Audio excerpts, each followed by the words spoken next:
اعوذ باللہ من الشیطان الرجیم بسم اللہ الرحمن الرحیم انما المؤمنون اخوۃ فاصلحوا بین اخویکم واتقوا اللہ لعلکم ترحمون صدق اللہ العظیم ان اللہ وملائکتہ یصلون علی النبی یا ایھا الذین آمنوا صلوا علیہ وسلموا تسلیما الصلاۃ والسلام علیک یا سیدی یا رسول اللہ الصلاۃ والسلام علیک یا سیدی یا حبیب اللہ۔ معزز ناظرین، آپ دیکھ رہے ہیں میرا یوٹیوب چینل ممتاز احمد میروی۔ میں ہوں آپ کا میزبان ممتاز احمد میروی۔ آج بات کرتے ہیں سورہ حجرات کی آیت نمبر 10 پر، جو میں نے آپ کے سامنے آیت پڑھی ہے۔ میرا رب فرماتا ہے انما المؤمنون اخوہ، بے شک مسلمان آپس میں بھائی ہیں۔ فاصلحوا بین اخویکم، تو اپنے بھائیوں میں صلح کرو۔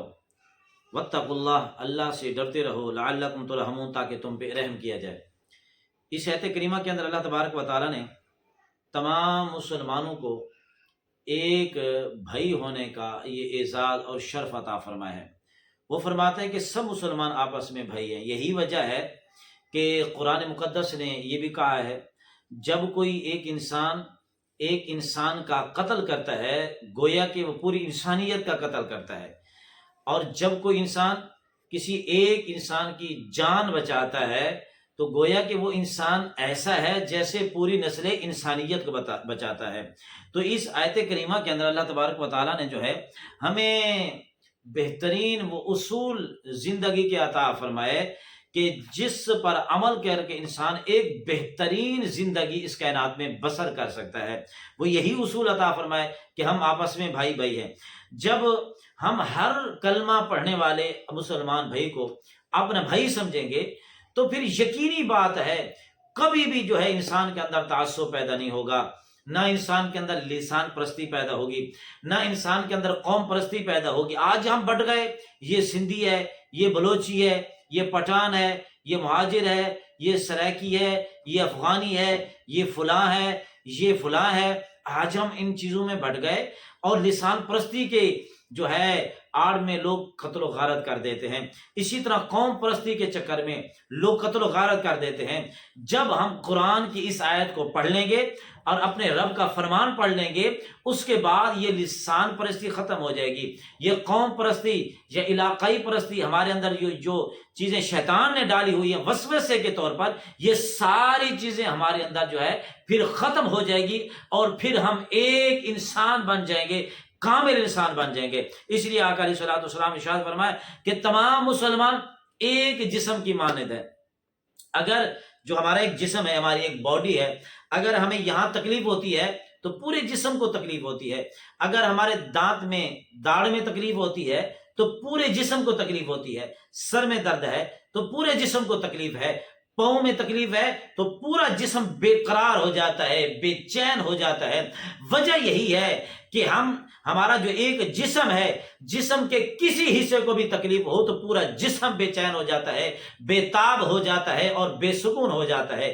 جب ہم یہ سمجھنے لگ جائیں گے کہ ہم سارے انسان، ہم سارے مسلمان آپس میں بھائی بھائی ہیں، ایک جسم کی مانند ہے، تو کوئی مسلمان دوسرے مسلمان کو تکلیف نہیں دے گا، کوئی مسلمان دوسرے مسلمان پر جو ہے زیادتی نہیں کرے گا، ظلم نہیں کرے گا، اس کے مال پر، اس کی جائیداد پر، اس کی عزت پر جو ہے ایک مسلمان کبھی جو ہے اس پر حملہ نہیں کرے گا۔ آئیے حدیث پاک کی طرف چلتے ہیں۔ میرے آقا کریم صلی اللہ علیہ وسلم نے ارشاد فرمایا کہ ایک مسلمان مومن کے دوسرے مسلمان پر کیا حقوق ہیں۔ میرے آقا علیہ الصلوۃ والسلام ارشاد فرمایا، حضرت عبداللہ بن عمر رضی اللہ تعالیٰ عنہما بیان فرماتے ہیں، آقا علیہ الصلوۃ والسلام نے فرمایا، مسلمان کا بھائی ہے، وہ نہ اس پہ ظلم کرتا ہے اور نہ اس پہ ظلم کرے، نہ اسے رسوا کرے، اور فرمایا جو شخص اپنے مسلمان بھائی کی ضرورت پوری کرنے میں مشغول ہو جاتا ہے، اللہ بھی اس بندے کی ضرورتوں کو پورا فرماتا ہے۔ اور فرمایا جو شخص کسی مسلمان سے مصیبت کو دور کرتا ہے تو قیامت کے دن اللہ اپنے اس بندے کی مصیبتوں کو بھی دور فرمائے گا۔ اور جو مسلمان کسی مسلمان کے عیبوں پہ پردہ رکھتا ہے تو قیامت کے دن بھی اللہ تعالیٰ اس بندے کے عیبوں پہ پردہ رکھے گا۔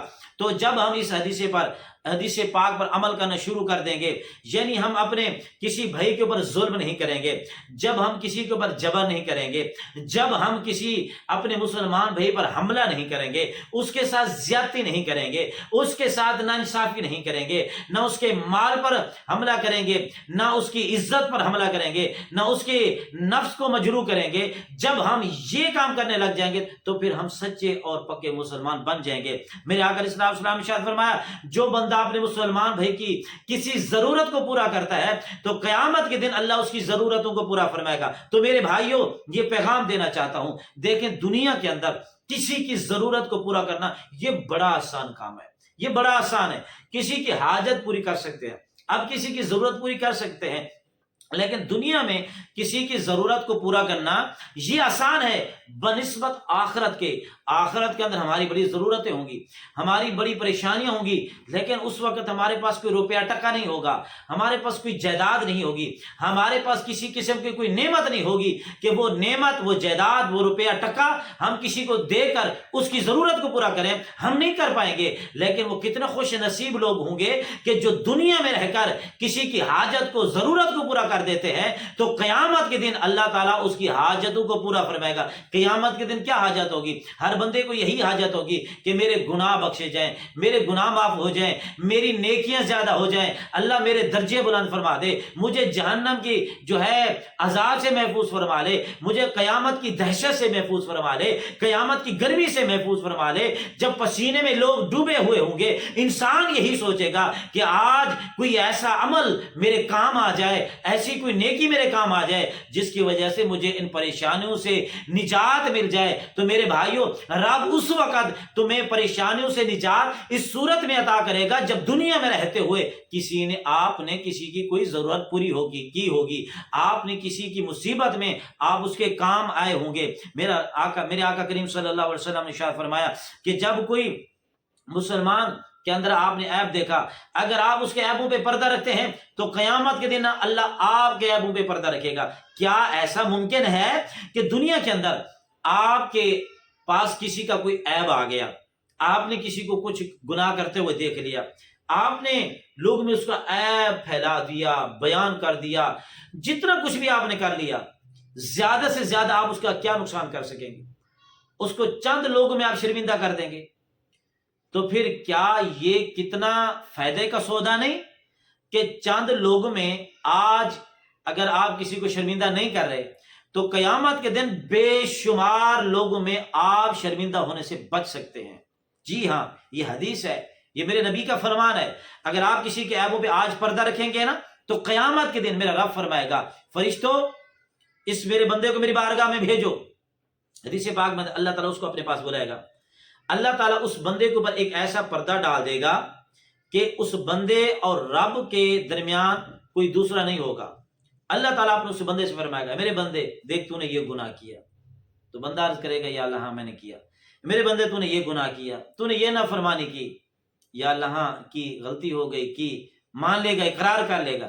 تو اللہ تعالیٰ فرمائے گا دیکھ آج یا میں جانتا ہوں یا تو جانتا ہے، یہاں جتنے لوگ میرے پاس ہیں کسی کو خبر نہیں کہ تو نے کیا گناہ کیا۔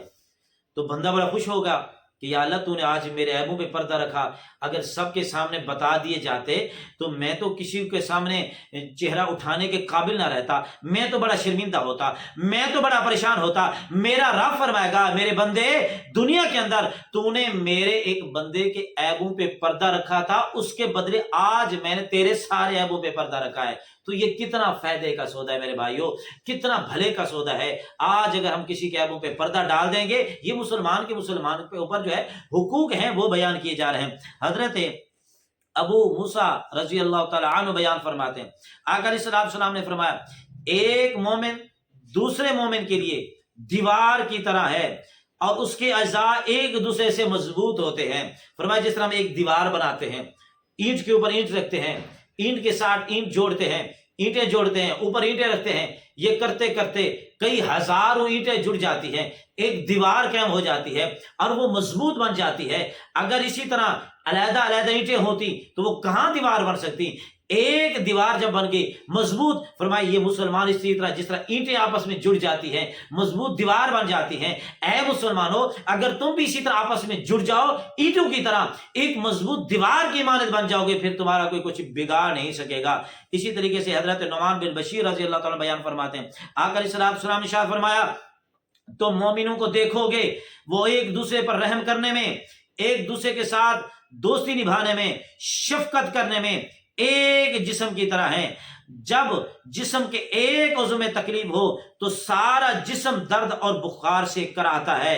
تو فرمائے یہاں بھی یہی بتایا جا رہا ہے کہ جب سب مسلمان ایک مسلمان بن جائیں گے، بھائی بھائی بن جائیں گے، ایک جسم کی مانند بن جائیں گے، تو پھر جس طرح جسم کے اندر کہیں ایک حصے میں تکلیف ہوتی ہے تو پورا جسم بےتاب بے چین ہو جاتا ہے۔ تو جب سارے مسلمان جب بھائی بھائی بن جائیں گے، ایک جسم کی مانند بن جائیں گے، تو پھر ایک مسلمان جہاں بھی پریشان ہوگا وہ سب کے لیے بے قراری بے چینی کا باعث بنے گا۔ تو سارے مل کر جب اس کے ساتھ تعاون کریں گے تو اس کی وہ بے چینی وہ بے قراری جو ہے ختم ہو جائے گی۔ تو میرے بھائیوں آج اس درس کے اندر سورہ حجرات کی آیت نمبر 10 میں جو اللہ تعالیٰ نے ہمیں حکم دیا ہے، کاش کہ ہم ایسے مسلمان بن جائیں، کاش کہ ہمارے اندر لسان پرستی قوم پرستی ختم ہو جائے۔ یہی ہمارا مشن ہے اور یہی ہم چاہتے ہیں کہ اللہ تعالیٰ نے ہمیں پیدا کیا ہے۔ میرے رب فرماتے تم اچھے لوگ ہو، اچھی امت ہو، تم اچھائی کا درس دیتے ہو، برائی سے لوگوں کو روکتے ہو، تو آئیے ہم سب مل کر یہ عہد کریں کہ ہم اچھائی کا درس دینے والے بن جائیں، برائی سے ہم لوگوں کو روکنے والے بن جائیں۔ اللہ تعالیٰ ہم سب کا حامی و ناصر ہو۔ آمین وآخر دعوانا ان الحمدللہ رب العالمین۔ آخر میں اگر آپ نے ہمارے چینل کو سبسکرائب نہیں کیا تو ہمارے چینل کو سبسکرائب فرما دیں تاکہ ہر آنے والی اچھی ویڈیو آپ تک پہنچتی رہے۔ جزاک اللہ۔